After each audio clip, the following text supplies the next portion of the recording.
আমার প্রিয় যুবক ভাইরা, এখানে ক্ষান্ত নয়, পাত্র পাত্রী সিলেক্ট হয়ে যাওয়ার পরে এবার দেখবেন ডিমান্ড শুরু হয়ে যায়, দুই পক্ষের ডিমান্ড শুরু হয়ে যায়। এবার ছেলে পক্ষ বলতে থাকে মহারণা ধার্য করতে হবে, মেয়ে পক্ষ বলে মহারণা ধার্য করবেন, ঠিক আছে ঠান্ডা মাথায় আসেন, বেশি দেওয়া লাগবে না, 50 লাখ দিলেই চলবে। কথা বলেন, বলে আমাদের কোনো দাবি দেওয়া নাই, তবে 50 লাখ দিলে কিছু লাগে না, দাবি দেওয়া নাই। তবে ছেলে সরকারি চাকরি করে, তো নতুন চাকরি হয়েছে, অফিসে যায় অটোতে করে, খুব কষ্ট হয়। একটা মোটর সাইকেল হলে খারাপ হইতো না, কোনো দাবি নাই, কিন্তু কোনো দাবি নাই। ছেলে নতুন একটা ফ্ল্যাট কিনেছে ঢাকাতে, মিরপুরে ডিওএসএস বাড়ি ধারাতে কিনেছে, গুলশানে ফ্ল্যাট কিনেছে, একেবারেই শূন্য খালি, এখনো ফার্নিচার কেনার সুযোগ হয় নাই। যদি ফার্নিচার হয়তো খারাপ হইতো না, মেয়েই তো থাকবে, কিন্তু ডিমান্ড কিন্তু নাই। কি বলেন, আছে না নাই? চায়ও না, কিন্তু চাওয়া ছাড়েও না, চাওয়ার ভান করে। দুটোই হারাম। দুটোই কি? একটু জোরে বলেন। এই সূত্রগুলো আপনাদের কাছে বলে দিচ্ছি কেন জানেন? সামনে যে কথাগুলো বলবো, এই কথাগুলো বোঝার আগে এই সব ছিদ্র যদি বন্ধ না করেন, সামনের কথা শুনে কোনো লাভ হবে না। এর পেছনে কারণ হচ্ছে, আপনি সামনের দিনগুলো খুব সুন্দর করলেন, কিন্তু কথায় কথায় আপনার বউর মেজাজ খারাপ হয়ে গিয়ে বলবে, তুমি যে খাটে বসে আমাকে ধমকটা দিছ, খাটটা কিন্তু আমার বাবা দিয়েছে। কথা বলেন না, ঠিক কিনা বলেন? এক ধমক আপনাকে দিয়ে ফেলবে, তুমি যে খাটে বসে আমাকে ধমক দিচ্ছ, এই খাটটা কিন্তু আমার বাবার দেওয়া। সুতরাং এই অশান্তি আপনি কেমনে বন্ধ করবেন? শুরু থেকেই সব ছিদ্র বন্ধ করে দেন। যৌতুকবিহীন সম্মানের সাথে স্ত্রীকে নিয়ে আসেন, মহারণা ধার্য করে। কোন সুবহানাল্লাহ। একদিক থেকে যেমন যৌতুকবিহীন বিবাহ করবেন, 2 নাম্বার আবার মহারণাও যেন স্বামীর উপর জুলুম না হয়, এই ব্যাপারটাও খুব খেয়াল করতে হবে। নবী করিম সাল্লাল্লাহু আলাইহি সাল্লাম তিনি মহারণা মানুষের জন্য একেবারে হালকা করে দিয়েছেন। আল্লাহর হাবিব সাল্লাল্লাহু আলাইহি সাল্লাম বলেছেন, মহারণা বেশি ধার্য করার মধ্যে যদি কল্যাণ করে হতো, নিশ্চয়ই আমি আমার স্ত্রী কিংবা কন্যাদের জন্য অনেক হারে মহারণা ধার্য করে দিতাম। বেশি মহারণা ধার্য করার মধ্যে কোনো ফুটানি নাই। ফুটানি হচ্ছে আপনি যা ধার্য করেছেন তা সম্পূর্ণ আদায় করা। আল্লাহ পাক যেন কবুল করেন। আমরা কি কথাগুলো মনে রাখতে পারবো না ইনশাআল্লাহ? আরেকটা বিদআত সমাজের মধ্যে আছে, সেটা হচ্ছে বিবাহ দিন ধার্য করা হয়ে গেল, ছেলের বাড়ির পক্ষ থেকে মেয়ের বাড়িকে বলা হচ্ছে, যা আমাদের তো দাবি দাবা নাই, তবে আমাদের কিছু আত্মীয় স্বজন মোটামুটি একটু বেশি আছে, বন্ধু বান্ধব, আমরা বেশি লোক আসবো না, তবে 400-500 মানুষের আয়োজন হলেই চলবে। কথা বলে না, একটু জুড়ে বলুন, আছে না নাই? বেশি লোক আসবো না, মনে করেন 150-200 গাড়ি আসবে। এরপরে শুরু হয় সিরিয়াল বাই সিরিয়াল, গাড়ি যাচ্ছে তো যাচ্ছে।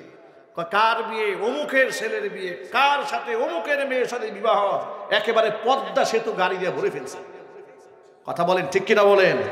আচ্ছা, গাড়ির বহর নিয়ে যা আপনি যাচ্ছেন, আপনি যে গাড়ির বহর নিয়ে যাচ্ছেন, এটার নাম কি নাম দিয়েছে? বরযাত্রা। বাংলাদেশের একজন শেখ, আমার খুব প্রিয় মানুষ, শেখ আহমদুল্লাহ হাফিজাহুল্লাহ, আল্লাহ পাক তার নেক হায়াত দারাজ করেন, জোরে কোন আমিন। তিনি ঠান্ডা মাথায় সুর সার সারা এত সুন্দর সুন্দর দামি দামি কথাবার্তা মাঝে মাঝে বলেন, একেবারে দিল ঠান্ডা হয়ে যায়। তিনি ওই দিন বলতেছিলেন যে এটাকে বরযাত্রা বলা যায় না, এটাকে বলা হয় বদযাত্রা। কথা বলেন, ঠিক কিনা বলেন? যে এটা কোনো ক্রমেই বরযাত্রা বলার কোনো সুযোগ নাই, এটা হচ্ছে বদযাত্রা। আপনারা কে বলেছে 300 মানুষের আয়োজন করে মেয়ের বাড়ির গার্জিয়ানদের উপরে প্রেসার ক্রিয়েট করতে? এই অধিকার আপনারা কে দিয়েছে? আপনার যদি এত খাওয়াতে মনে চায়, মেয়ের বাড়িতে এত লোক না নিয়ে আপনি 10,000 মানুষের আয়োজন করে নিজের বাড়িতে অলিমা খাওয়ায় দেন। কথা বলেন না, ঠিক কিনা বলেন? আপনার যদি এতই থাকে, আপনি খাওয়ার মানুষদেরকে আপনি মেয়ের গার্জিয়ানদের উপরে এই চাপ দিতে পারেন না, এটা হারাম। চাপ দেওয়া কি? আরো জোরে বলেন। বিবাহের শুরুতেই যদি এতগুলো হারাম আমরা করি, এখন সেই সংসারে শান্তি করতে আসবে? আসমান ফেটে নাজিল হবে? নাজিল হবে। এরপরে সব স্টেপগুলো পার হয়ে গেল, বিবাহের দিন তারিখ ধার্য হলো। আজকের পর থেকে মনে রাখতে হবে, বিবাহ যত সিম্পল হবে তার মধ্যে আল্লাহ পাক তত বরকত ঢেলে দিবে। নবী করিম সাল্লাল্লাহু আলাইহি ওয়াসাল্লাম বলেছেন, ওই বিবাহের মধ্যে সবচেয়ে বেশি বরকত হয় আইসারুহুম মাউনাতান, যে বিবাহের মধ্যে খরচ সবচাইতে কম, সেই বিবাহের মধ্যে বরকত বেশি। ওই যে ইস্তেমারে দেখেছেন না, শত শত মানুষের বিবাহ হয় শুধুমাত্র খেজুর ছিটিয়ে। সুবহানাল্লাহ বলবেন না? আল্লাহু আকবার বলে। শুধু খেজুর ছিটিয়ে বিবাহ হয়, ওদের বিবাহ ভাঙে না। কিন্তু কোটি টাকার কাবিন করে ঢাক ঢোল পিটিয়ে বিরাট বড় সিংহাসন গেড়ে মহিলাকে বসাই রাখছে, হাজার হাজার লোকরা এসে দেখেছে, 2 বছর পরে ডিভোর্স শুরু হয়ে গেছে। কথা বলেন ঠিক কিনা বলেন? অনেক জায়গায় চেয়ার নিয়েও পিটাপিটি হয়, মারামারি হয়, কিলাকিলি হয়, গুতাগুতি হয়। এই সব তৈরি হয়েছে হারাম থেকে, কোরআন সুন্নাহ থেকে দূরে সরার কারণে। আমরা কি সতর্ক হতে পারবো না ইনশাআল্লাহ? সবাই বলেন ইনশাআল্লাহ। এরপরে বিবাহের আয়োজন করা হলো। আয়োজন করার পরে এবার ঢাকা থেকে ব্যান্ড পার্টির দাওয়াত দেওয়া হলো। আমার মেয়ের বিবাহের অনুষ্ঠান যদি একটু বড় বড় সাউন্ড বক্স না বাজে তো বিবাহ কি সুন্দর হবে নাকি? এরপরে বিরাট ব্যান্ড শো পার্টি, রাত ভর, রাত 2টা 3টা পর্যন্ত চলতে থাকে। এই কুসংস্কার দেশের মধ্যে অনেক জায়গাতে আছে, শুধুমাত্র গোপালগঞ্জে নাই। আছে নাকি বলেন? হারাম। বলেন কি? একটু জোরে বলেন না। যুবকেরা, কোরআনের মাহফিলে আপনারা এসেছেন, আমাদের জীবনের অত্যন্ত গুরুত্বপূর্ণ একটা অধ্যায় হচ্ছে বিবাহ। যে বিবাহের ব্যাপারে নবী করিম সাল্লাল্লাহু আলাইহি ওয়াসাল্লাম বলেছেন, আন নিকাহু নিসফুল ঈমান, বিবাহ হচ্ছে ঈমানের অর্ধেকটা। যেই ব্যক্তি বিবাহ করেছে সেই ব্যক্তির ঈমান কি পরিপূর্ণ হয়ে গিয়েছে। তাহলে জীবনের এমন একটা গুরুত্বপূর্ণ একটা অধ্যায় আমি সূচনা করব কি আল্লাহর নাফরমানি দিয়ে, হারাম দিয়ে না। আমরা আল্লাহর সাহায্য নিয়ে, বারাকা নিয়ে, খুতবা দিয়ে সুন্নাহ ভিত্তিক বিবাহ করব, আল্লাহর সাহায্য চাবো। তাহলে আমাদের সংসারে সুখ এবং সমৃদ্ধি দিয়ে আল্লাহ পাক ভরপুর করে দেবেন। এই ক্ষেত্রে আরেকটা শর্ত হলো, আল্লাহর নবী রাহমাতুল লিল আলামিন অল্প বয়সে বিবাহের প্রতি উৎসাহ প্রদান করেছেন। যদিও আমাদের সমাজের মধ্যে বিবাহের দিন যত পিছায় তারা নিজেকে খুব ক্রেডিট মনে করে। কথা বলেন। ইদানিং আবার কি ফেতনা শুরু হয়ে গেল বুঝলাম না। ছোট ছোট মেয়েরা বিবাহ করে দাদার বয়সের লোকদেরকে। কথা বলেন, কথা বলেন। কি খন্দকার মুশতাক আর তিশা দম্পতি, কোরআনের মাহফিলের নাম না বলে পারলামই না এদের যন্ত্রণায়। এরা তো ফেসবুক অনলাইন ধ্বংস করেছে, যুবকদেরকে শেষ করে দিয়েছে, টেলিভিশন মিডিয়া সাংবাদিকদের মাথা তো নষ্ট করেছে, সর্বশেষ বই মেলাটাকে ফসাই ফেলছে। কথা বলেন ঠিক কিনা বলেন? ওরা নাকি বই মেলায় বই লিখেছে ওদের ভালোবাসার গল্প। নাউজুবিল্লাহি মিন যালিক। কথায় কথায় বলে আমরা টাকা দিয়ে বিবাহ করি নাই, মোহাব্বত করে বিয়ে করছি। তো মোহাব্বত করে বিয়ে করছো, আমাদের এলাকার লালসান আছে, বউ মারা গেছে 40 বছর আগে, এর বিয়ে করো। কথা বলে না কেন? না, তাকে বিয়ে করবে না, পয়সার গ্রাম যেখানে পাবে সেখানে দৌড়াবে। কথা বলেন ঠিক কিনা? আল্লাহ এই ভাইদেরকে ঈমান আমল হেফাজত করার তৌফিক দান করুন। যিনি বিবাহ করলেন তিনি আবার 60 ঊর্ধ্ব বয়স। সাংবাদিকরা বললেন, আপনি 18 বছরের মেয়েকে বিবাহ করেছেন, আপনার বয়স 62 বছর, তো কাজটা কেমন হয়ে গেল? তিনি বলেন, দেখেন এটা তো আমাদের ধর্মে আছে যে 4টা বিবাহ করা যায়। এরপরে সৌদি আরবের মতো রাষ্ট্রে সেখানে 90 বছরের বুড়ারাও অল্প বয়সের মেয়েদেরকে বিবাহ করে। মানে বুঝাইলো এত ধর্মকর্ম মানে, এত সৌদি আরবকে মানে। সৌদি আরবের বিবাহ খুব মজা লাগছে, কিন্তু সৌদি আরবের পর্দা মজা লাগে নাই। কথা বলে না কেন? সৌদি আরবের লোকেরা কি ওর মতো লম্পট বদমাশদের মতো যৌন সুরসুরি দিয়ে গোটা সমাজের মধ্যে ফিতনা তৈরি করে? না, ফিতনা তৈরি করে না। এরা হচ্ছে সমাজের মধ্যে ফিতনা এবং ফাসাদ তৈরি করছে। এদেরকে দমন করা উচিত। কথা বলেন ঠিক কিনা বলেন? এদেরকে দমন করা উচিত। আমি বুঝি না এদেশের প্রশাসনের দৃষ্টিভঙ্গি কোন দিকে যায়। প্রশাসনকে খালি এই চিন্তায় থাকে কোন জায়গায় হুজুরা মাহফিল করে দেখি একটু বন্ধ করা যায় কিনা। কথা বলে না কেন? কোন বক্তা কি ওয়াজ করে দেখি একটু লাল কালি দেওয়া যায় কিনা। ওই চিন্তা না করে এই তিশা দম্পতির মতো যারা গোটা সমাজকে নষ্ট করার পায়তারা চালাচ্ছে, একটা ক্রাইমের সাথে জড়িত ডাক্তার সাবরিনা, এই নষ্টা ভ্রষ্টা মহিলাটি করোনাকালীন সময়ে ভুয়া ডাক্তারি সার্টিফিকেট দিয়ে অসংখ্য মানুষের জীবনকে হুমকির মুখে ঠেলে দিয়েছেন। কত বছর জেল থেকে বের হয়ে এসছে, এখন উনি সেলিব্রিটি বনে বই নিয়ে বই মেলায় চলে গেছে। তাদের পিছনে লাগা উচিত যে লম্পট বদমাশদের লিখিত কোনো বই মুসলমানের দেশে চলতে পারে না।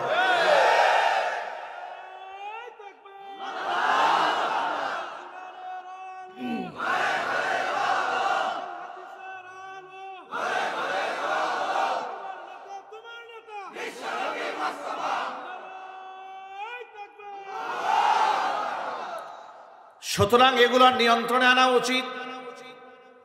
ব্লক করে করে যারা যুবকদের চরিত্র ধ্বংস করে দিচ্ছে তাদেরকে আইনের আওতায় আনা উচিত। কারণ আমরা এই সমাজ, এই সুসভ্য সমাজকে আমরা আমাদের চোখের সামনে নষ্ট হয়ে যাবে দৃশ্য আমরা দেখতে চাই না। আল্লাহ পাক সকলকে দায়িত্বশীল হওয়ার তৌফিক দান করেন। প্রিয় যুবক ভাইয়ের আমার, আল্লাহর নবী রাহমাতুল লিল আলামিন বলেছেন, ইয়া মাশারাশ শাবাব, ও যুবকেরা, মান ইসতাতা মিনকুমুল বাআতা ফালিয়াতাযাওয়াজ, তোমাদের যাদের সামর্থ্য আছে সে যেন বিবাহ করে নেয়। ফাইন্নাহু আগাদ্দু লিল বাসরি ওয়া আহসানু লিল ফারাজি, কারণ বিবাহ করা এটা চোখের হিফাজত হয়, লজ্জাস্থানের হিফাজত হয়। ওয়া মান লাম ইস্তাতি মিনকুমুল বাআতা ফালিয়াসুম, আর তোমাদের কেউ যদি বিবাহ করার সামর্থ্য না থাকে, মহারণাও দিতে পারবে না, স্ত্রীকে ভরণ পোষণ দিতে পারবে না, ফালিয়াসুম, সে যেন রোজা রেখে নিজের যৌবনকে কন্ট্রোল করে নেয়, এরপরেও যেন সে হারাম রিলেশনের সাথে জড়িয়ে না যায়। সুবহানাল্লাহ, জোরে কোন সুবহানাল্লাহ। আল্লাহ রাব্বুল আলামিন আমাদের যুবক ভাইদেরকে অল্প বয়সে বিবাহ করার তৌফিক দান করেন। আমার মেয়েদেরকে, মা বোনদেরকে অল্প বয়সে আল্লাহ রাব্বুল আলামিন দিনদার ইমানদার স্বামীর ঘর করার তৌফিক দান করেন। যদি এটা করা হয়, আর বিবাহকে খুব সহজ করা উচিত, জিনা ব্যভিচারকে কঠিন করে দিয়ে বিবাহকে সহজ করা উচিত। আফসোস, দুঃখজনক বাস্তবতা হচ্ছে আমাদের সমাজে বিবাহ বড় কঠিন, ঠিক কিনা বলে? বিবাহের জন্য আইন আছে, 18 বছর আগে করা যাবে না, 21 বছর আগে বিবাহ করা যাবে না, কিন্তু প্রেমের জন্য কোনো আইন নাই। মানে অবৈধ প্রেমের জন্য কোনো বয়স সীমা নাই। তোমার যা মনে চাই তুমি তাই করো, ফেসবুকে দিবা না কি দিবা, কোনো অসুবিধা নাই। 14 বছরের মেয়েরা চুটায় প্রেম করে, বাধা দেওয়ার লোক নাই। 16 বছরের মেয়েদেরকে গার্জেন বিবাহ দিতে যাচ্ছে, বাল্য বিবাহের ধোঁয়া তুলে বিবাহ বন্ধ করে দেওয়া হচ্ছে। এটা আল্লাহ পাকের কোরআনের বিরুদ্ধে, নবী করিম সাল্লাল্লাহু আলাইহি ওয়াসাল্লামের হাদিসের বিরুদ্ধে, যুদ্ধের সামিল। কথা বলেন ঠিক কিনা? এই বিষয়গুলো সংশোধনে আনা উচিত, ঠিক কিনা বলেন? আল্লাহ পাক দায়িত্বশীলদেরকে কথাগুলো বুঝার তৌফিক দান করেন। দেখেন, বিবাহ তো কঠিন করা হয়েছে, আবার আগামী ভবিষ্যতে যেন সন্তানেরা প্রেম করতে কোনো ধরনের অসুবিধায় না পড়ে, বইয়ের পাতায় দেওয়া হয়েছে বন্ধু এবং বান্ধবীর হাতের স্পর্শ এটা দোষের কিছু নয়। যা বলবে মন খুলে বলো, বইয়ের মধ্যে শেখানো হয়েছে। এসো বন্ধু হই, মন খুলে বলো। এই ধরনের সিলেবাস কোন মুসলমানের দেশে চলতে পারে? আরো জোরে বলেন, চলতে পারে না। আল্লাহ তুমি আমার ভাইদেরকে সতর্ক হওয়ার তৌফিক দান করো। আমার যুবকেরা, মা বোনেরা, মূল কথায় ফিরে আসি। এই সমস্ত ছোট্ট ছোট্ট ছিদ্রগুলা জীবনের শুরু থেকে বন্ধ করে দিতে হবে যদি আমরা আল্লাহ পাকের সাহায্য চাই। এরপরে স্বামী স্ত্রী সম্পর্ক হয়ে গেল। কোরআন মাজিদ বলে দিয়েছি, ওয়ালাহুন্না মিসলুল্লাযী আলাইহিন্না বিল মারুফ। ও পুরুষরা, কান খুলে শুনে রাখো, নারীদের উপর শুধু তোমাদের অধিকার চলবে, আর তোমাদের উপরে নারীদের কোনো অধিকার নাই, এই কথা যেন আবার মনে না করো তোমরা। ওয়ালাহুন্না মিসলুল্লাযী আলাইহিন্না বিল মারুফ। একটা নারীর উপরে পুরুষের যেমন অধিকার আছে, পুরুষের উপর নারীরও হুবহু তেমনই অধিকার আছে। অধিকারটা কে দিয়েছেন? কে দিয়েছেন? আল্লাহ পাক দিয়েছেন। দেখেন, কোরআন মাজিদ আল্লাহ রাব্বুল আলামিন মা বোনদের পক্ষ হয়ে যে কত কথা বলছেন। আগে কোন সুবহানাল্লাহ। আমি অনেক মাহফিলে বলেছি, আমাদের বাংলাদেশে কিংবা গোটা পৃথিবীতে যত নারীবাদী সংগঠন আছে, সব সংগঠনের নেতা কর্মীরা সারা জীবনে নারীদের পক্ষে যা বলেছে, তাদের সমগ্র কথাগুলো এক পাল্লায় দিলে নারীদের পক্ষ হয়ে আল্লাহ কোরআনে, আল্লাহ রাসূল তার হাদিসে যা বলেছেন, এর একটা আয়াত কিংবা একটা হাদিসের সমতুল্য তারা কথা বলতে পারবে না। এত দামি দামি কথা নারীদের পক্ষে আল্লাহ পাক বলেছেন। সুবহানাল্লাহ। দেখেন কি সুন্দর একটা কথা আল্লাহ পাক দান করেছেন কোরআনে নারীদের ব্যাপারে। আল্লাহ পাক বলেছেন, ওয়াশিরুহুন্না বিল মারুফ। তোমরা নারীদের সাথে খুব ন্যায় সঙ্গত আচরণ করো, তাদের উপর জুলুম করবে না, তাদেরকে মারবে না, গালমন্দ করবে না, টর্চার করবে না।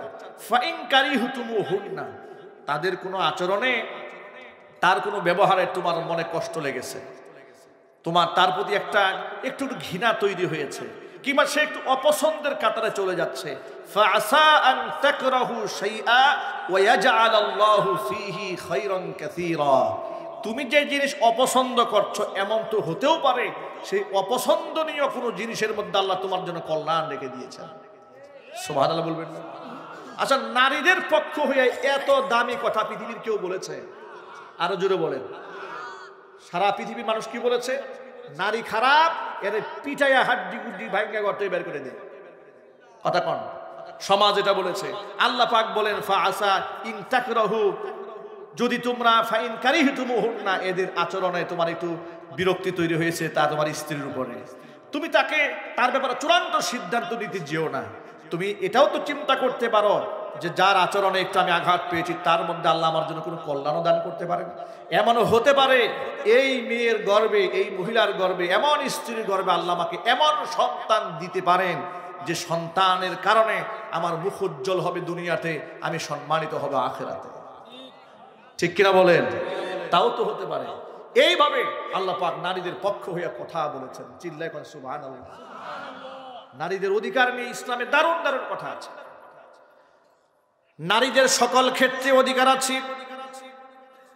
স্বামী এবং স্ত্রীর ব্যাপারে কোরআন মাজিদের মধ্যে আরেকটু খোলামেলা করে আল্লাহ পাক বলেছেন, হুন্না লিবাসুল লাকুম ওয়া আনতুম লিবাসুল লাহুন্না। হুন্না লিবাসুল লাকুম, নারীরা হচ্ছে তোমাদের পোশাক পরিচ্ছদের মতো। ওয়া আনতুম লিবাসুল লাহুন্না, তোমরা হচ্ছে নারীদের পোশাক পরিচ্ছদের মতো। এটার অর্থ কি, তর্জমা কি, ব্যাখ্যা কি? ব্যাখ্যা মুফাসসিরিন কেরাম অনেকভাবে করেছেন। পোশাকের সাথে নারী এবং পুরুষের স্বামী স্ত্রীর তুলনা আল্লাহ পাক কেন করলেন? দেখেন, আমার গায়ে একটা পোশাক আপনারা দেখতে পাচ্ছেন। আমার দেহের মধ্যে যদি কোনো ময়লা থাকে, কোনো আবর্জনা থাকে, দোষ ত্রুটি থাকে, সেই ত্রুটিগুলো আমার পোশাক ঢেকে দিয়েছে। ঠিক কিনা বলেন? এই পোশাকের কারণে আপনি আমার আভ্যন্তরীণ দোষগুলো দেখতে পাচ্ছেন। স্বামী স্ত্রীর সম্পর্ক হুবহু এরকম। স্ত্রীর যতই খারাপ হোক না কেন, স্ত্রীর দৃষ্টিতে তার স্বামীর কোনো চরিত্র, কোনো আখলাক, কোনো ব্যাড সাইড থাকতেও পারে, কিন্তু সে তার স্বামীর সমস্ত দুষ্টুটিগুলাকে পোশাকের মতো জড়ায় ধরে, আগলায় ধরে মানুষের দৃষ্টি থেকে স্বামীকে সম্মানিত বানায় না। সুবহানাল্লাহ। এইভাবে পোশাকের ভূমিকা পালন করবে একটা নারী তার স্বামীর জন্য। হুবহু আমার স্বামীর দায়িত্ব এরকম। স্ত্রীর কোনো দোষ সে পাবলিকলি প্রচার করবে না, তার গোপন কোনো কথা মানুষের কাছে গিয়ে বলবে না। তাহলে দেখবেন সংসারে সুখ আসবে, শান্তি আসবে। এই যে দেখেন সমাজে অশান্তি কেন তৈরি। প্রিয় ভাইরা, স্বামীর প্রতি স্ত্রীর এবং স্ত্রীর প্রতি স্বামীর যে দায়িত্ব এবং কর্তব্য আল্লাহ পাক দান করেছেন, এই ব্যাপারে বিশদ বর্ণনা করতে গেলে অনেক লম্বা পরিসরের আলোচনার প্রয়োজন। শুধুমাত্র আমাদের জীবন জীবিকা নির্বাহ করা এবং আমাদের জীবনের বাস্তবতার নিরিখে কিছুটা যেন দিক নির্দেশনা আমরা কোরআন সুন্নাহ থেকে পেতে পারি, সে ব্যাপারে আমরা কিছুটা সংক্ষিপ্ত কথা এখানে আলোচনা করব। আমরা বলি ইনশাআল্লাহ। এক সময় গোটা পৃথিবী জুড়া বেশ অভাব অনটন ছিল। স্বামী স্ত্রীর বন্ধনটা খুব মজবুত ছিল। মানুষের দারিদ্রতা কেটেছে, মানুষ এখন সচ্ছল হয়েছে। মানুষ, আল্লাহ রাব্বুল আলামিন বান্দার জন্য রিজক এত বেশি প্রশস্ত করে দিয়েছেন। এই রিজিক প্রশস্তিত হওয়ার পর থেকে আমাদের এখান থেকে একটা শিরকি আকীদা থেকে বের হয়ে আসা সম্ভব হয়েছে। একাধিক সন্তান কিংবা একের অধিক সন্তান কিংবা এর থেকে আরো বেশি সন্তান হলে সমাজের মধ্যে একটা কুপ্রথা চালু ছিল, এত সন্তান নিলে সন্তানকে খাওয়াবে কে, পড়াবে কে। এখনো পর্যন্ত বাংলাদেশের আনাচে কানাচে, গ্রামে গঞ্জে, শহরে নগরে, বন্দরে বিভিন্ন এনজিও সংস্থার মহিলারা বাড়ি বাড়ি গিয়ে মানুষকে এই কথা তালিম দেয় যে সন্তান বেশি হয়ে গেলে এদেরকে মানুষ করতে পারবে না, অভাব অনটন দেখা দেবে, দুঃখ দুর্দশা দেখা দেবে, খাদ্যের উৎপাদন কমে যাবে, খাদ্য সংকট দেখা দিবে, দেশের মধ্যে দুর্ভিক্ষ চলে আসবে। নানান ধরনের কথা বলে ওয়াসওয়াসা দিয়ে অধিক সন্তান নেওয়া থেকে আমার মায়েদেরকে, বোনদেরকে বিরত রাখেন। এর বাস্তবতা সমাজে আছে না নাই?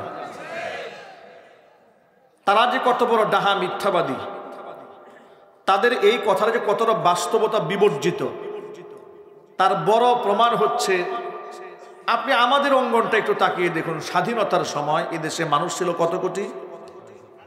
7.5 কোটি। এখন বর্তমানে মানুষ আছে কত কোটি?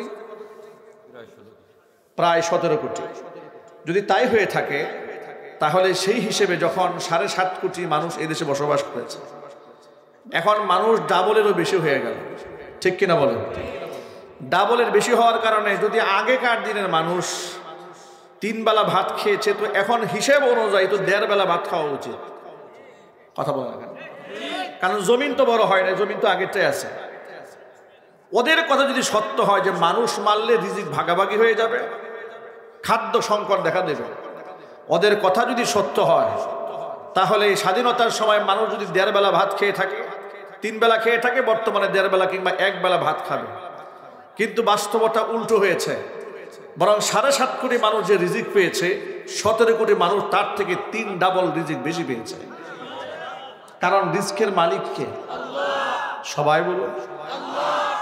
নবী করিম সাল্লাল্লাহু আলাইহি ওয়াসাল্লাম বলেছেন, তাযাওয়াজুল ওয়াদুদাল ওয়ালুদ ফাইন্নী মুকাসিরুম বিকুমুল উমামা ইয়াউমাল কিয়ামা। অধিক সন্তান প্রসবকারিণী প্রেমময়ী রমণীদেরকে তোমরা স্ত্রী হিসেবে গ্রহণ করো, কারণ বেশি সংখ্যক উম্মত হলে কিয়ামতের মাঠে এই অধিক সংখ্যক উম্মত নিয়ে আমি অন্য নবীদের সাথে গর্ববোধ করব। আল্লাহু আকবার বলেন। নবী করিম সাল্লাল্লাহু আলাইহি ওয়াসাল্লাম অধিক সংখ্যক সন্তানের ব্যাপারে উম্মাকে উৎসাহ প্রদান করেছেন। আর এরা করল ভিন্ন কথা।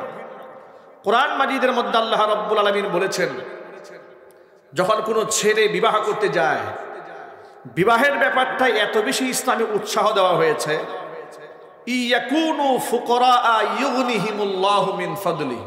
সূরা নূরের মধ্যে আল্লাহ বলেছেন, যারা বিবাহ করতে যাচ্ছে ওরা যদি অর্থনৈতিক সংকটেও থাকে, ইয়াকুনু ফুকারা, ওরা দরিদ্রও থাকে, ইউগনিহিমুল্লাহু মিন ফাদলি, বিবাহ করার পরে আমি এদেরকে ধনী বানাই দেব। এখন আপনারা বলুন, রিজকের মালিক কে? সম্পদে বারাকা দেওয়ার মালিক কে? একদিক থেকে আল্লাহ রাব্বুল আলামিন বিবাহের ব্যাপারে উৎসাহ প্রদান করলেন, আরেক দিক থেকে নবী করিম সাল্লাল্লাহু আলাইহি ওয়াসাল্লাম অধিক সন্তানের ব্যাপারে উৎসাহ প্রদান করলেন। আবার যারা মাতৃগর্ভে সন্তান থাকার পরে ইনজেকশন করার মাধ্যমে কিংবা একেবারেই বাচ্চাকালে অ্যাবর্শন করে বাচ্চাকে গর্ভ থেকে গর্ভপাত করে দেয়, এমন পাপিষ্ঠ মানুষও সমাজে আছে না? নাই? তারা যে কত বড় ভয়াবহ অপরাধী হবে কিয়ামতের ময়দানে, ওই সমস্ত ব্যক্তিদেরকে কিয়ামতের ময়দানে আসামির কাঠগড়ায় দাঁড় করিয়ে দেওয়া হবে মানুষ খুনকারী হিসেবে। ওয়াইদাল মাউউদাতু সুইলাত বিআইয়ি যামবিন কুতিলাত। কোন অপরাধে এদেরকে হত্যা করা হয়েছিল প্রশ্ন করা হবে। এর মানে হলো অধিক সন্তানের ক্ষেত্রে কোরআনে কারীম মানুষকে উৎসাহ প্রদান করেছে। আল্লাহ পাক বলেছেন, লা তাকতুলু আওলাদাকুম খাশিয়াতা ইমলাক। দারিদ্রতার ভয়ে তোমরা তোমাদের সন্তানকে হত্যা করো না। নাহনু নারযুকুহুম ওয়া ইয়্যাকুম। তোমাদেরকে যে আল্লাহ আমি রিজিক দান করি, তাদের রিজকের দায়িত্ব আমি আল্লাহর হাতে রয়েছে। একটু জোরে করেন না সুবহানাল্লাহ। বরং বাস্তবতা তো উল্টা কথা বলে। যারা বলেছে অধিক সংখ্যক সন্তান যদি পৃথিবীতে কেউ নেয় তাদের সংসারে অশান্তি, বারাকা নষ্ট হবে, এই সমস্ত কথা যারা বলেছে তারা উল্টা কথা বলেছে। বাস্তবতা হলো যাদের সন্তান একটা হয়, অধিকাংশ ক্ষেত্রে দেখা যায় সন্তান অমানুষ হয়, বখাটে হয়ে যায়। যখন ছেলে কথা বুঝতে পারে যে আমি তো অল ইন অল, আমাকে বাধা দেওয়ার কেউ নাই, কথা বলেন ঠিক কিনা? আমার পেছনেতে আমি তো আল্লাহর রহমতে দীর্ঘ সময় জুমার মসজিদে খুতবা দিচ্ছি, সমাজের হার শ্রেণীর লোকেরা আমাদের কাছে আসে, বিশেষ করে এক সন্তানের বাবা, এদের অভিযোগগুলো শুনলে তখন কোরআনে কারীমের আয়াতগুলো মনে পড়ে। বলে, হুজুর সন্তানটা এমন বখাটে হয়েছে, গলার মধ্যে ছুরি ধরেছে, মোটর সাইকেল কিনে না দিলে উপায় নাই। আমি বললাম শাসন করেন। শাসন করে কি করবো হুজুর, সন্তান বুঝে ফেলেছে ও আমার একমাত্র ছেলে। ছেলে আমাকে বলে তোমার সন্তান, আমি তোমার সম্পদ আমি খাবো না তো খাবে কে? এই কথা বলে আমাকে প্রেসার ক্রিয়েট করছে, বল প্রয়োগ করছে। আমি আপনাদের সামনে যে কথাটা বোঝাতে চাই সেটা হচ্ছে এই যে কোরআন মাজিদ আল্লাহ রাব্বুল আলামিন এমন একটা গ্রন্থ আমাদেরকে দান করেছেন, আমাদের সামনে এখন খোলা আছে। পৃথিবীর মধ্যে একমাত্র শ্রেষ্ঠ গ্রন্থ যা এভাবে ওপেন করে লাখো কোটি অজস্র বিলিয়ন মানুষের সামনে চ্যালেঞ্জ করে কথা বলা যায় যে এটাই হক, এটাই চূড়ান্ত, এর মধ্যে ভুল হওয়ার কোনো সম্ভাবনা নাই। পৃথিবীর কোনো ধর্মগুরু তাদের ধর্মীয় গ্রন্থ নিয়ে এইভাবে ওপেনে কথা বলতে সাহস পাবে না, কারণ অনেক কিছু ভেজাল বের হয়ে আসবে যা বাস্তবতার সাথে কোনো মিল নাই, বৈজ্ঞানিকভাবেও প্রমাণিত নয়। এমনকি যেগুলো অসভ্য কালচারে রূপ দেয় এমন অসংখ্য কথা বিভিন্ন বই পুস্তকে পাওয়া গেলেও কোরআন এমন একটা নির্ভেজাল তথ্যভিত্তিক কিতাব, মানুষের সকল সমস্যার সমাধান দিয়েছে। সর্বকালের জন্য আল্লাহ পাকের শ্রেষ্ঠ উপহার কোরআন। জোরে কোন সুবহানাল্লাহ। আজকে সমাজে স্বামী স্ত্রীর দূরত্ব বেড়েছে, ঠিক কিনা বলেন? তালাকের সংখ্যা, ডিভোর্সের সংখ্যা দিন দিন বেড়েছে। করোনাকালীন সময়ে টাঙ্গাইল জেলার সখীপুর অঞ্চলের একটা রিপোর্ট আমি পত্রিকাতে পড়েছিলাম। 6 মাসের সেখানকার কাজী অফিস থেকে তথ্য নেওয়া হয়েছিল। সেখানে একটি সমীক্ষণে দেখা গেছে যে 6 মাসের মধ্যে প্রায় সেখানে 800+ বিবাহ সংগঠিত হয়েছে, রেজিস্ট্রি করে বিবাহ হয়েছে 800-র মতো। আর ওই 6 মাসের মধ্যে একেবারে বিবাহ ভেঙে গিয়েছে প্রায় 600-এর মতো। খাতা কলমে 600-এর মতো বিবাহ ভেঙে গিয়েছে। যদি খাতা কলমেই 600 ভাঙে, বাস্তবতায় কতটা ভাঙে আন্দাজ করা যায়।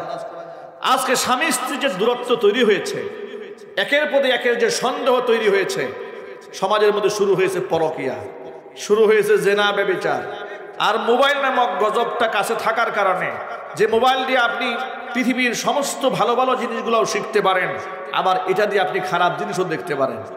আমরা যখন সফরে থাকি, কিতাবের বস্তা নিয়ে তো আমাদের চলা সম্ভব হয় না, তখন আমরা এখান থেকে কোরআন পড়ি, হাদিস পড়ি, তাফসির পড়ি। পৃথিবীর কোটি কোটি টাকার কিতাব অনলাইনে ছাড়া আছে, এখান থেকে লেখাপড়া করা যায়। আমরা যেমন কিতাব নিয়ে পড়ে থাকি, অসংখ্য বিপদগামী লোকেরা ঠিক এই মোবাইলের মধ্যে পর্নোগ্রাফি ভিডিও দেখে দেখে নিজের ঈমান এবং আমলকে ধ্বংস করে দিচ্ছে। শুধু তাই নয়, ঈমান এবং আমলকে শুধু এখানে ধ্বংস করছে তাই নয়, বান্ধবীদের সাথে পরকীয়া। কথা বলেন, যদি বলতে হবে আছে না নাই? আমার এক খুব ঘনিষ্ঠ মুসল্লি একদিন আমাকে দুঃখ করে বলছে, হুজুর মাত্র 3 মাস হয়েছে বিবাহ করেছি, এমন এক অশান্তি সংসারে শুরু হয়েছে, না পারি কাউকে বলতে, না পারি সহ্য করতে। কি হয়েছে? যে 3 মাস হয়েছে বিবাহ করেছি, আমার স্ত্রী আমার বিছানায় শুয়ে শুয়ে তার বয়ফ্রেন্ডের সাথে ফোনে কথা বলে, এরপরে মেসেঞ্জারে চ্যাটিং করে। তো তাকে অনেকবার বাধা দিয়েছি। সর্বশেষ চূড়ান্ত পর্যায়ে সে আমাকে বলেছে, তুমি যদি আরেকবার আমার সাথে বাড়াবাড়ি করো তাহলে কিন্তু তোমার বিরুদ্ধে আমি নারী নির্যাতনের মামলা করে দেবো। দেখেছেন, চুরি তো চুরি, আবার সিনা চুরি। বেটা কেমন বিপদে পড়েছে। সে বলে, হুজুর আমি একটা সম্ভ্রান্ত বংশের ছেলে, এখন আমি এই কথা না পারি কাউকে বলতে, না পারি সহ্য করতে, আমি যাব কোন পথে? আজকে বাংলাদেশে মানুষের তৈরি করা আইন থাকার কারণে আজকে এই দেশে নারী অধিকারের নামে চিৎকার চেঁচামেচি করতে করতে আজকে পুরুষদেরকে, অসংখ্য পুরুষদেরকে নির্যাতন করা হচ্ছে। কথা বলতে হবে, ঠিক কিনা বলেন? ধর্ষণের ক্ষেত্রে মাইল ফলক ধরা হয়েছে। কোনো মেয়ে যদি খালি গিয়া বলে যে অমুক ছেলে আমাকে ধর্ষণ করেছে, ব্যাস ছেলের নামে মামলা হয়ে যাবে। কিন্তু কোনো পুরুষ যদি একেবারে সকাল থেকে সন্ধ্যা পর্যন্ত থানায় গিয়ে কান্নাকাটি করে মহিলা আমাকে ধর্ষণ করেছে, কোনো মামলা হবে না। কথা বলতে হবে তো, ঠিক কিনা বলেন? আচ্ছা, ধর্ষণের জন্য কি শুধু পুরুষরা দায়ী? একটু ইনসাফের সাথে আপনারা বলেন তো, ধর্ষণের জন্য কি শুধুমাত্র পুরুষরা দায়ী? তসলিমা নাসরিনের মতো জঘন্য মহিলা যারা এই সমাজের মধ্যে তৈরি হয়েছে, সমাজের মধ্যে ধর্ষণ, জিনা, ব্যভিচার তৈরি হওয়ার জন্য এরা অনেকটাই দায়ী। কথা বলতে হবে, ঠিক কিনা বলেন? আজকে এই সমাজ ব্যবস্থার মধ্যে এই অশান্তি পারিবারিকভাবে তৈরি হয়েছে কোরআন কারীমের শিক্ষা থেকে মানুষ দূরে সরে যাওয়ার কারণে, আদর্শ থেকে আদর্শচ্যুতি ঘটার কারণে আজকে স্ত্রী স্বামীর কথা মান্য করছে না, স্বামীর সাথে মহব্বত তৈরি হচ্ছে না, আর স্বামীও ওই স্ত্রীর প্রতি কোনো প্রকার প্রেম ভালোবাসা তৈরি না হয়ে সে বান্ধবীদের সাথে প্রেম করে বেড়াচ্ছে। কেউ কারো হক আদায় করছে না। আমি আজকে আপনাদের সামনে মহাগ্রন্থ আল কোরআন সামনে নিয়ে এই ব্যাপারে কিছু কথা বলতে চাই। আল্লাহ রাব্বুল আলামিন কোরআন শরীফে কখনো এক পাক্ষিক কথা বলেন নাই।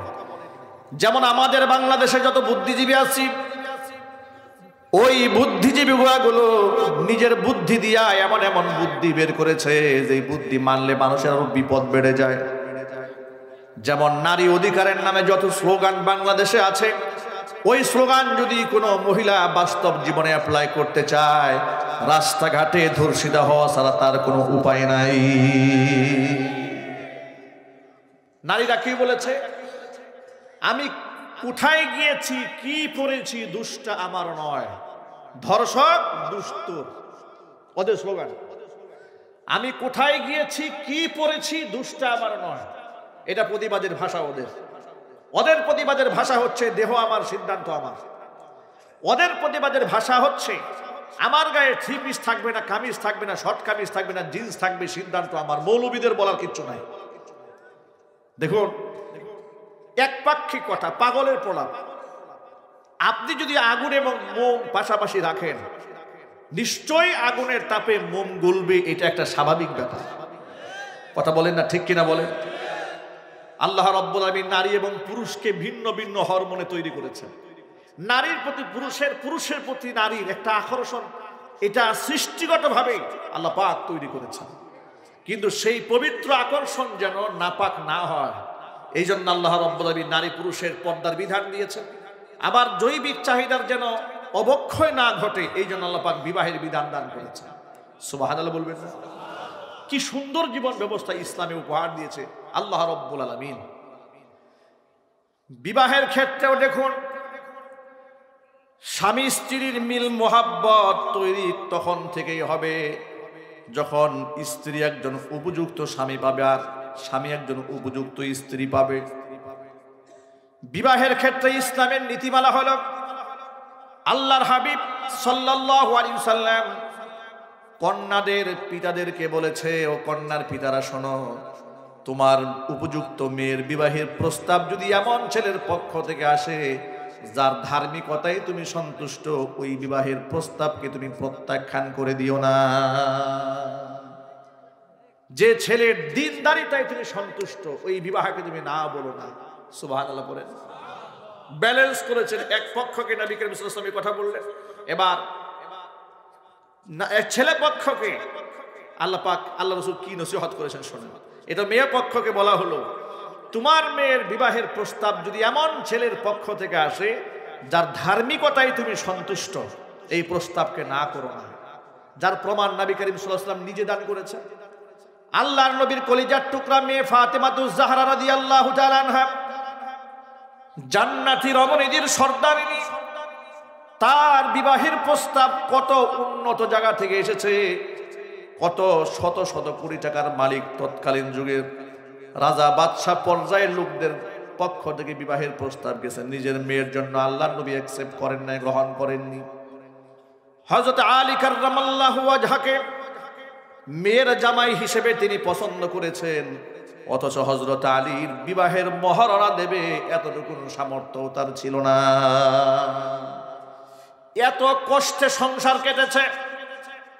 ফাতেমাতুজ জাহরা রাদিয়াল্লাহু তাআলা আনহা একদিন নবীজির কাছে এসে বলছেন, আব্বা জান তাকায় দেখেন আমার হাতটা ঠুসা পড়ে গেছে, গরিব মানুষ আমরা, সংসার চালাতে বড় কষ্ট হচ্ছে। ওই যে আটা পিষতে পিষতে গমগুলাকে চাপতে চাপতে গুঁড়া করতে করতে হাতের মধ্যে ঠুসা পড়ে গেছে। আপনি যদি আমাদের জন্য একটা খাদেমের ব্যবস্থা করে দিতেন, আমাদের ঘরের কাজকর্ম করার জন্য, আমাদের বলো ভালো হতো। আল্লাহর হাবিব বললেন, ফাতেমা তোমার স্বামী আলীকেও নিয়ে আসো। হযরত আলী এলেন, ফাতেমা রাদিয়াল্লাহু তাআলা আনহাকে নিয়ে এলেন, সামনে দাঁড়িয়েছেন। আলী এবং ফাতেমাকে ডাক দেন। নবীজি বলেন, ও আলী এবং ফাতেমা তোমরা শোনো, তোমরা তো আমার কাছে খাদেম চেয়েছো, আমি কি এর থেকেও উত্তম কিছু তোমাদেরকে বলে দেব না? তারা বললেন, নিশ্চয়ই আপনি আমাদেরকে বলে দিবেন। হুজুর বললেন, রাতের বেলায় যখন বিছানায় শুতে যাবে 33 বার সুবহানাল্লাহ, 33 বার আলহামদুলিল্লাহ, 34 বার আল্লাহু আকবার আমল করবে। ওই একজন খাদেম খেদমত করে তোমার ঘরে যতটুকু কল্যাণ বয়ে না আনতো, এই আমলটা করলে এর থেকে বেশি কল্যাণ তোমাদের জীবনে আল্লাহ নসিব করে দিবে। এখান থেকে একটা সবক নেওয়া যায়, সেই সবকটা হচ্ছে এই, ফাতেমাতু জাহরা রাদিয়াল্লাহু তাআলা আনহা কিন্তু আত্মার খোরাক চান নাই, তিনি দেহের খোরাকের জন্য একটা খাদেম চেয়েছেন। কিন্তু আল্লাহর নবী তাকে দেহের খোরাক না দিয়ে আত্মার খোরাক দিলেন কেন? কারণ জিকির করলে তো আর পরিশ্রম কমে না। মুহাদ্দিসিনে কিরামরা ব্যাখ্যা করে বলেছেন, জিকির এমন একটা গিজা, আত্মার জন্য এমন একটা খাবার, এমন একটা খোরাক, যে জিকির করলে শুধুমাত্র আত্মাই প্রশান্ত লাভ করে না, গোটা দেহের পরিশ্রম এবং ক্লান্তি আল্লাহ পাক দূর করে দেন। সুতরাং একটুখানি চিন্তা করুন, জান্নাতি রমণীদের সর্দারিনী তার হাতে ঠুসা পড়ে গেছে স্বামীর সংসারে। এমন স্বামীর সংসার নবীজি সাল্লাল্লাহু আলাইহি সাল্লাম তার মেয়েকে করিয়েছেন, শিল্পপতির হাতে দেন নাই। আর আমরা আমাদের স্ত্রী সন্তান তাদের সংসারে মোহাব্বত, ভালোবাসা, শ্রদ্ধা কেমনে তৈরি হবে? আমরা তো পাত্র সিলেক্ট করতে প্রথমে ভুল করেছি। আমরা প্রথমে চিন্তা করেছি ছেলে শিল্পপতি কিনা, গাঁজা খায় না বেনামাজি, দেখা দরকার নাই। কথা বলে না, ছেলের কথা বলে না, বাস্তবতা আছে না নাই? দিনদার কিনা, ইমানদার কিনা, এটা আপনি দেখেন নাই। আপনি দেখেছেন শিল্পপতি কিনা, আপনি দেখেছেন ঢাকা শহরে ফ্ল্যাট আছে কিনা, কক্সবাজারে হোটেল আছে কিনা, এটাই তো আপনি দেখেছেন। চরিত্রটা আপনি দেখেন নাই। যার ধরুন আপনার মেয়ের কপালে আগুন জ্বলছে, এই আগুনটা আপনি নেভাতে পারবেন না। প্রথম ফর্মুলা। এবার আল্লাহর নবী সাল্লাল্লাহু আলাইহি সাল্লাম ছেলেদেরকে কি ফর্মুলা দিলেন শোনেন।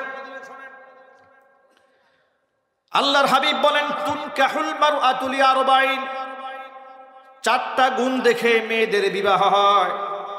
1 নাম্বার গুণ হচ্ছে লিমালিহা, তার সম্পদ দেখে। 2 নাম্বার হচ্ছে ওয়ালি জামালিহা, তার সৌন্দর্যতা দেখে। 3 নাম্বার হচ্ছে ওয়ালি হাসাবিহা, তার বংশীয় স্ট্যাটাস দেখে। 4 নাম্বার হচ্ছে ওয়ালি দীনিহা, তার ধার্মিকতা দেখে। নবীজি সাল্লাল্লাহু আলাইহি সাল্লাম বলেছেন, ফাদফার বিদাতিদ দ্বীন তারিবাত ইয়াদাক, ধার্মিকতার গুণটাকে প্রাধান্য দাও, তা না হলে তুমি ধ্বংস হবে। 1 নাম্বার গুণ সম্পদ, 2 নাম্বার গুণ সৌন্দর্যতা, 3 নাম্বার হচ্ছে বংশীয় স্ট্যাটাস, তার আভিজাত্য। এটা না দেখে ফাদফার বিদাতিদ দ্বীন, 4 নাম্বার গুণ ধার্মিকতার গুণটাকে তুমি প্রাধান্য দাও, তুমি সুখী হবে। ধার্মিকতার গুণটি প্রাধান্য না দিয়ে তুমি যদি বাকি গুণগুলা দেখো, তুমি কোনোদিন সুখী হবে না। এই ফর্মুলা কি কোনো হুজুর দিয়েছেন নাকি আল্লাহ রাসূল দিয়েছেন? তাহলে আপনারা চিন্তা করেন তো, সূচনাতেই তো আমরা গলত করে বসে আছি। আমরা সূচনা থেকে আমরা ভুল করেছি। এখানে আমাদের শুধরাবার প্রয়োজন আছে না নাই? একটু জোরে বলেন না, আমাদের শুধরাবার প্রয়োজন আছে। আমি আলোচনা একেবারে শুরু থেকে নিয়ে এসেছি আমার সাবজেক্টে। এর পেছনে কারণ হচ্ছে, যদি মজবুত না হয় তাহলে পরবর্তীতে দেহ যদি পচন ধরে যায়, মাথার মধ্যে সরিষা তেল মাখলে তো পচা ভালো হবে না। কথা বলেন ঠিক কিনা বলেন? তখন তো আর ভালো হবে না, কাজ হবে না। এই জন্য পাত্র সিলেক্ট করার সময় কিংবা পাত্রী সিলেক্ট করার সময় ধার্মিকতার গুণকে প্রাধান্য দিতে হবে। এটা হচ্ছে 1 নাম্বারের আমল। কয় নাম্বার? জোরে বলেন। এবার পাত্র আপনি সিলেক্ট করলেন কিংবা পাত্রীও সিলেক্ট করলেন, দুজনে নামাজি ধরলাম, পরহেজগার। এবার পাত্র পাত্রী দেখার পর্ব। পাত্রী দেখতে গেছে কে জানেন? ছেলে যায় না। ছেলে বলে, না আমার বউ দেখতে শরম হয়, লজ্জা লাগে। যদি উনি সারা জীবন পরে ইউনিভার্সিটিতে প্রেম করছে, একটু শরম হয় নাই। এখন বাস্তবতা বউ দেখতে যাবে, তার শরম হয়। পাঠিয়েছে কাকে? দুলাভাইকে পাঠাইছে, বন্ধু বান্ধবদেরকে পাঠিয়ে দিয়েছে। আচ্ছা প্রিয় যুবকেরা, একটুখানি ইনসাফের সাথে কথা বলুন তো, আপনার হবু স্ত্রীর দিকে কি আপনার দুলাভাই খুব খুশ নজরে তাকাইছে? আপনার দুলাভাই তো মনে মনে চিন্তাও করতে পারে, আহারে কামনা করলাম কি, বউ তো এটাই বেশি মজবুত ছিল। কথা একটু বলেন আপনারা। আপনার বন্ধু তো মনে মনে স্বপ্ন দেখবে, এই বউটা যদি আমার হইতো। কথা বলেন। এই দায়িত্ব আপনার, ঠিক কিনা বলেন? এই জন্য ইসলামী শরীয়ত বলে দিয়েছে যে না, তুমি যখন পাত্রী দেখতে যাবে, ছেলে একমাত্র তোমার দেখার অধিকার আছে, তোমার বাবারও দেখার অধিকার নেই। আল্লাহু আকবার বলেন। এই সীমাগুলো লঙ্ঘন করা যাবে না। আবার দেখতে গিয়া গরু ছাগলের মতো দেখা যাবে না। আমাদের দেশের গার্জিয়ানরা পাত্রী দেখে, কি নির্মমভাবে নির্লজ্জভাবে যে পাত্রী দেখে আর তাদের আচরণটা করে, বলে একটু হাঁটো, হাঁটাই নিয়ে আসে, একটু কাঁদো, একটু হাসো, আসে না নাই? আমি এক জায়গায় দেখলাম যে এই মেয়ের হাত বাড়াইতে বলছে, হাত বাড়াইছে, এটা একটা অনলাইন ক্লিপে দেখেছি। এরপরে ঘটক সাহেব মেয়ের হাত ধরে টিপে টিপে দেখতেছে হাত ঠিক আছে নাকি। নাউজুবিল্লাহ বলবেন না? কি নির্লজ্জতা, কি বেহায়াপনা! হাত টিপে দেওয়ার অধিকার আপনারা কে দিয়েছেন? এই সাহস পেলেন কোত্থেকে? আপনি অন্য নারীর গায়ে আপনি স্পর্শ করেছেন, কথা বলেন না, ঠিক কিনা বলেন? আর এই পশুত্ব, এই গরু ছাগলের আচরণ প্রকাশ্য হয়। নির্লজ্জতা, বেহায়াপনার একটা সীমা থাকা উচিত। আপনার সংসার সুখ হবে কোত্থেকে? আপনি শুরু থেকেই তো হারাম কাজ শুরু করে দিয়েছেন, কথা বলেন ঠিক কিনা? এরপরে পর্ব গেল এটা। এই ক্ষেত্রে সতর্ক থাকতে হবে, পাত্রী দেখার অধিকার একমাত্র কার? সবাই একটু বলেন না, এই কথাটা কি সকলের মনে থাকবে ইনশাআল্লাহ? হাত তোলেন যেন ভুলে না যান। বলেন, আমরা কেউ ভুলবো না ইনশাআল্লাহ। আল্লাহ পাক বুঝার তৌফিক দান করে। হাত নামান।